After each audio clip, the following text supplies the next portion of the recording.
Peyğəmbər sallallahu aleyhi və səlləm səhabəyə deyir ki, Muaz bin Cəbələ, deyir ki, sənə deyir, bütün işlərin əsas xeyri barəsində xəbər verimmi? Son nöqtəsi barəsində.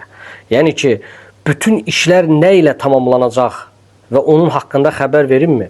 Muaz bin Cəbəl deyir ki, bəli, ya Rasulallah. Rasulullah sallallahu aleyhi və səlləm deyir ki, dilini qoru, dilini saxla. Nədən? Yəni, bütün günahlardan, qeybətdən, nəmmamlıqdan, insanların irzinə toxunmaqdan dilini qoru. Fikir verin, səhabə Muaz bin Cəbəl deyir ki, ya Rasulallah, məyər biz hər danışdığımıza görə sorğu-sual mı olunacaq?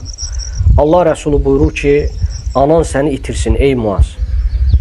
Bütün insanların üzü üstə cəhənnəmə atılmalarına səbəb, məyər onların dilləri ilə qazandıqları deyilmi? O hədis nəyi göstərir?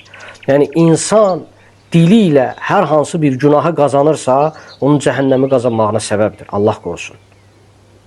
Allah bizi bağışlasın.